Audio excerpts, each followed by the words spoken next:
Hi, good morning. I just came from it's a kind of a gloomy Sunday morning here in Hong Kong. I just came back from my run, and new dish in Bordo's kitchen. And this has a history. I was in the US and a heritage as well. So I was in the US around 2004, and I had a colleague from Pakistan. We used to be in San Francisco, and we're doing this project in a city in Oregon.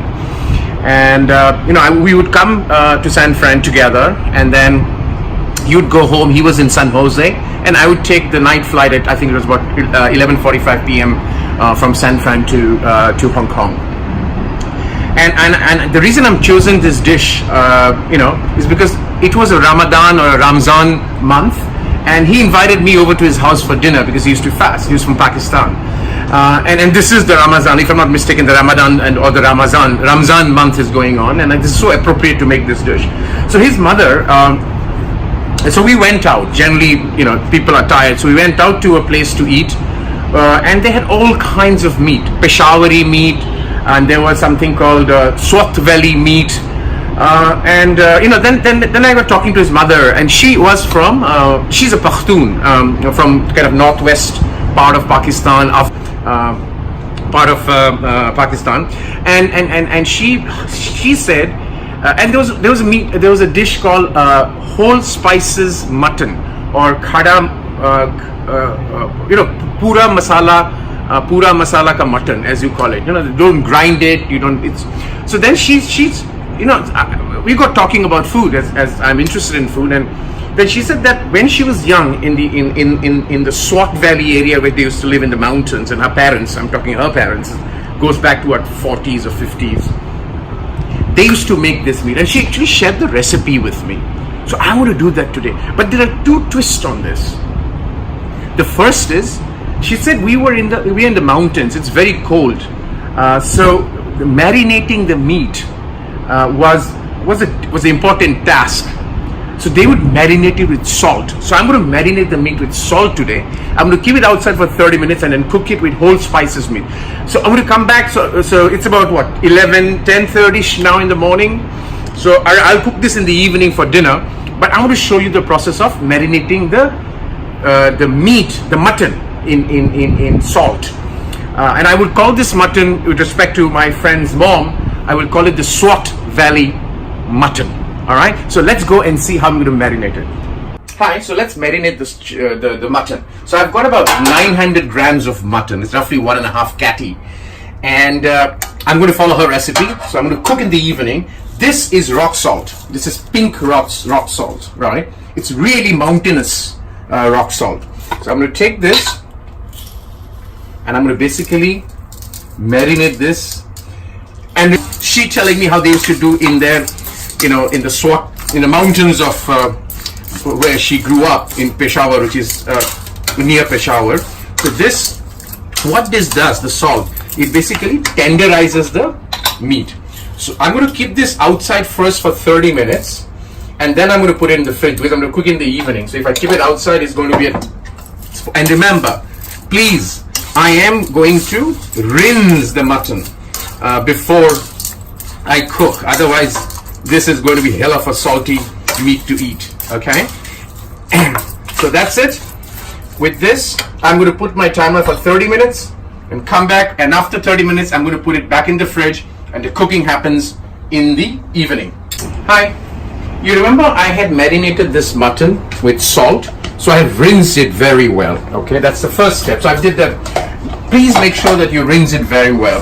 What the salt marinade does, just on salt, its mutton is so soft now. And there's a reason why my friend's mother told me to marinate in the salt, is because in where they were. I mean, obviously I'm not familiar with that part of the world, in the Pashtun zone of the mountains. The pressure is very low, and they didn't have pressure cooker. I mean, I'm talking about her parents. So you have to tenderize the mutton a lot before you cook it. So that's tender. Now, I mentioned the story from my learning it from my friend's mother, but here is the heritage or the lineage of this food. There is something called, the whole spices mutton. It's called khara masala mutton in Hindi. according to her, and again, I cannot vouch for this story. And if you go Peshawari mutton or Swat Valley mutton or any other type of mutton, that part of the world of the Pakhtun region, it's predominantly because they don't have, as she mentioned to me, they don't have powdered spices. They would come down once on a Friday, which is when they go for prayers, and then that's the Friday market where they pick up this stuff. So that is why it's, so let me show you, it's all whole wheat, and probably this dish which we call khada masala mutton or whole spices mutton originated there. Now, myth or legend or truth, I cannot vouch for it, but I'm going to cook this today. So here, come, let me show you the ingredients. So nothing will be, and no turmeric will be used. So I've got cumin seeds, coriander seeds, about 10 red chili, dry, Kashmiri, very similar, even if you get in those, similar, all these are dry, right? Bay leaf, 4 of those. I've got peppercorn, right? I've got cloves, about 6 or 7 pieces, 4 cardamom, or 5 cardamom, green cardamom, 2 cinnamon, and kind of 1, if you will, it's broken up, so 1 star anise. Now this is just for the mutton, which is 900 grams. Then I've got potato, right? 1 potato cut into bite size, because the potato is, in those parts of the world, that's the carb, that's the fat that's carb comes from, right? So protein and carb. Then I've got 1 onion, which I cover it always to keep the fresh. So that's 1 onion finely sliced. Now there is a reason she did mention to me that you don't use onion, you just use garlic and ginger, because at that altitude you cannot keep onion for too long, right? But then she said that you can use onion now, but do not add water. The juice of the onion basically becomes, so you'll see I will just cook without any water, as a matter of fact, right? So let's go back to the condiments. This is ginger, kind of 2-inch ginger threshed, and about 1 whole garlic threshed. Now why have I threshed it? Again, going back to the to her recipe, this is exactly her recipe, is in those part of the world you don't get, you don't get chopped and all those things. They just thrash it and use it, right? And they have to cook long because it's cold and the pressure, atmospheric pressure is also low, so they have to cook for long. So this basically helps in melting. Now what I'm going to do, and the most important thing, which I've already soaked in milk, is the saffron, right? I've soaked in milk, saffron.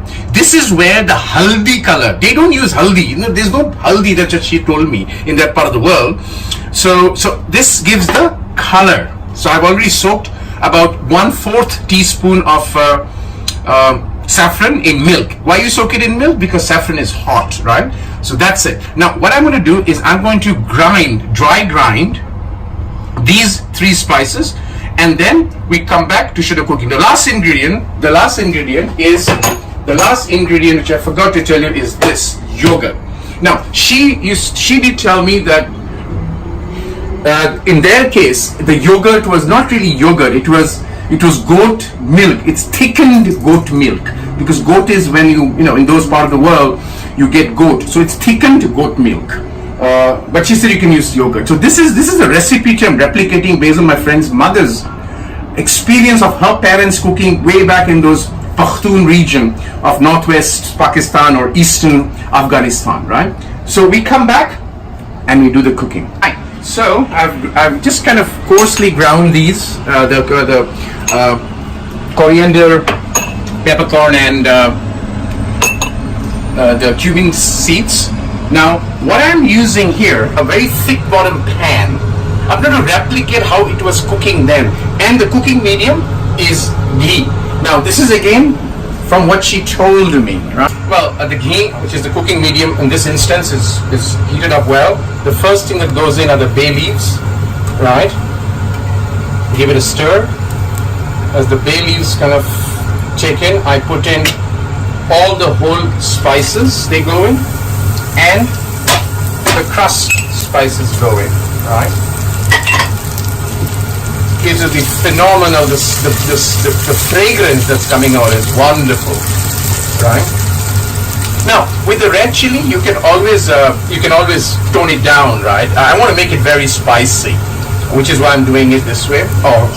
But again, because I've de-seeded it, shouldn't be. So I'm going to cook this till it kind of the fragrance come out, and then the next thing goes in. So that's well done. Goes in now is garlic, the crushed garlic and the crushed ginger, and I'm going to stir this for about a minute or so, and then goes in the next ingredient. Your garlic is done. At this stage goes in the sliced onion, right? And I'm going to fry this till the sliced onion is brownish. Okay, one of the things I like doing, and that's again, it's not required, you can do this. I'm putting a teaspoon of, a teaspoon of Kashmiri red chili powder onto that, and that gives the, I'm not using turmeric, remember, there is no ground masala or ground powder in it, and this is the onion that's cooking. I have to cook it really well, and the best part about this dish, you call it by various names. I've heard Peshawari chicken, Peshawari mutton, Swat Valley mutton, Pakhtuni mutton. I've even heard that. But this is for me authentic, because this was told to me by my friend's mother. I may have made a mistake of saying her mother. It's not her, it's him, which I said at the beginning, from Pakistan, and she is a Pakhtun. So we'll see how this turns out, yeah? And I think this is going to be a beautiful dish to eat. Well, the onions looks well glazed. At this stage, I will add the rinsed mutton. The reason I'm saying it, because I've soaked it in salt. So I just want to be careful, right? You do rinse it, right? And I'm going to fry this for a while till the reddish become whitish. The mutton, which is red right now, reddish, I wouldn't say red, will become white. And then I come back to take the 2 more steps to make this dish. The mutton now is kind of turned whitish from that it's been well fried. So at this stage, what I'm going to do is put I put a little bit of water in this, so that this is the red chili, the Kashmiri red chili, and the saffron mixed with milk and hot water. And at this stage, what I'm going to do is add the yogurt, right? Once I add the yogurt, that brings down the heat, if you will, and I'm going to let this. Now again, I repeat, please make sure that you rinse the mutton very well, otherwise the dish can turn out to be very, very salty, yeah? Because the mutton absorbs a lot of salt. Then this is going to cook for the next 45 minutes. In case you marinate this with salt and rinse it very well, don't put salt. You have seen I have not put any salt, right? Don't put salt, and then check. And my suggestion is, don't overdo the salt marinade part. Save salt and wash it very, very well. Right, so I've just added the potato. It's cooked for about 40 minutes. So I'm going to go for about 1.5 hours. So I've added the potatoes now. And I want the potatoes. What I was told, my friend's mother, was that the potato has to really melt. It shouldn't be like a chunk of potato. So that's why I'm going to take it through for some time, and I'll come back. And it's a dish you take a lot of patience to cook, yeah. So I'm just going to take this on, and we'll come back and take the final shot. All right. So I've added the potato. I'm going to now cover the lid and let it go for another 30 minutes. So it's going to be cooking for about 1.5 hours, right? And that's the dish from a friend of mine from northwest part of Pakistan, Pakhtun region. And given Ramadan and Ramadan or Ramzan, depending on which part of the world we are, this is a special dish I've cooked to break your fast in the evening. And I would also like to take the opportunity to wish everyone out there, all my friends, a very happy Eid, upcoming Eid. Take care.